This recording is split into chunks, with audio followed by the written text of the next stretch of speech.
Fitness वाली बहू। चंद्रनगर गांव में सुगना अपने बेटे रमन के साथ रहा करती थी। कुछ ही दिनों में उसकी शादी राधा नाम की एक लड़की से हो जाती है। राधा फिटनेस को लेकर बहुत ज्यादा सजग होती है और वो घर के बाकी लोगों को भी दिन भर फिटनेस टिप्स देती रहती है। बहू, आज तो मुझे आलू पूरी खिला दो। नहीं माँ जी, उसमें बहुत ज्यादा फैट और कोलेस्ट्रॉल होता है। आपको तो मैं आज प्रोटीन सलाद बनाकर खिलाऊंगी। कुछ दिनों तक तो सब ठीक लगता है, मगर धीरे धीरे सुगना और रमन दोनों ही राधा की इस आदत से परेशान होने लगते हैं। राधा, मैं मानता हूँ हमें फिटनेस के प्रति सजग रहना चाहिए, मगर बाकी की चीजें भी खानी उतनी ही जरूरी है। रोज रोज प्रोटीन सलाद थोड़ी ना खाया जाता है। आपको तो खुद तला फला खाना है, माँ जी का तो आप बस बहाना बना रहे हो। देखो जी, जो आप खाते हो आप वही बन जाते हो। अरे मुझे ये सब ज्ञान मत दो राधा, मैं बस ये कहने की कोशिश कर रहा हूँ कि हर चीज खानी जरूरी होती है। तेल और घी भी खाना जरूरी होता है एक मात्रा में। खैर, तुम नहीं समझोगी। कुछ दिनों बाद तीज आने वाली होती है और सुगना अपने दोस्तों के लिए तीज पार्टी रखती है। अरे बहू, आज तीज है और मैंने कुछ सहेलियों को खाने पर बुलाया है। कुछ अच्छा सा उन सब के लिए पकाना। ठीक है माँ जी। शाम को सुगना की सब दोस्त आ जाती हैं। सुगना सबको अपनी बहू से मिलवाती है। अरे वाह सुगना, तुम्हारी बहू तो बहुत ही खूबसूरत है। सिर्फ खूबसूरत ही है या गुनी भी? अरे नहीं नहीं, मेरी बहू बहुत ही संस्कारी है। घर का सारा काम भी खुद करती है।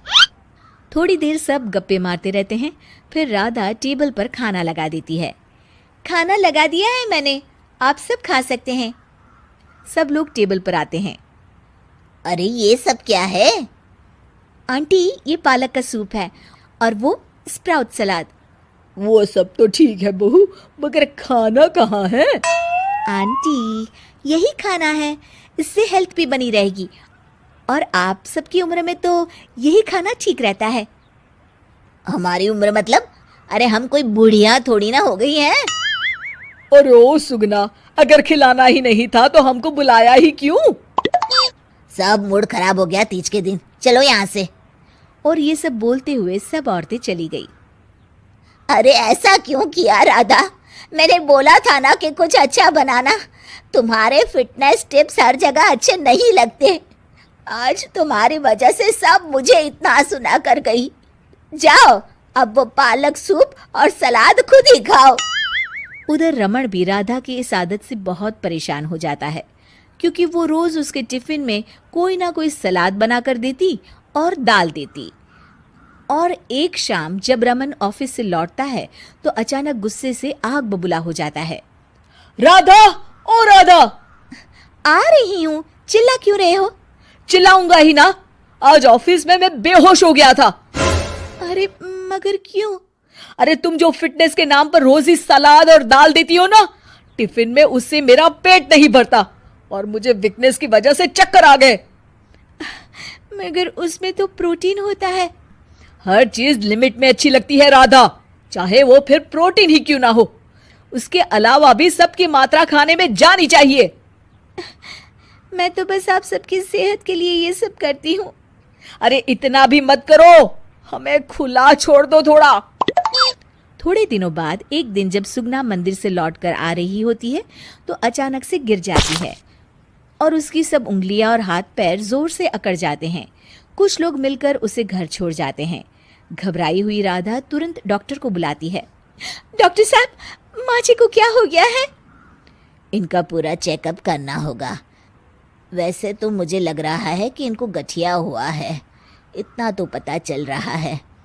गठिया? बाप रे! हाँ, गठिया। इनके घुटनों और सभी जोड़ों में जो लचक, जो चलने फिरने के लिए ऑयल चाहिए ना, वो अब नहीं है।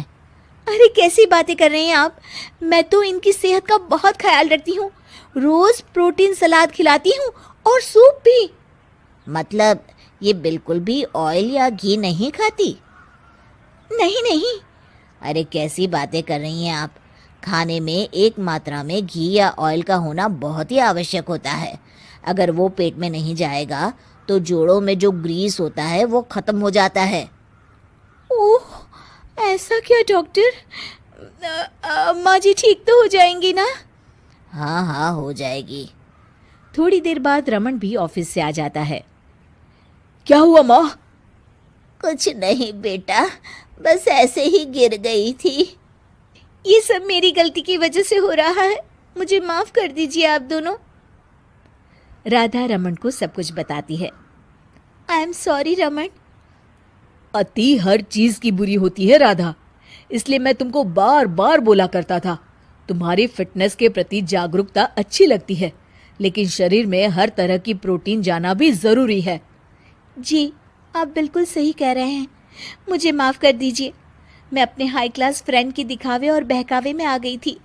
मैं दोबारा ऐसा कभी नहीं करूँगी और माँ जी का ख्याल डाइट चार्ट के मुताबिक ही रखूँगी। ये हुई ना बात।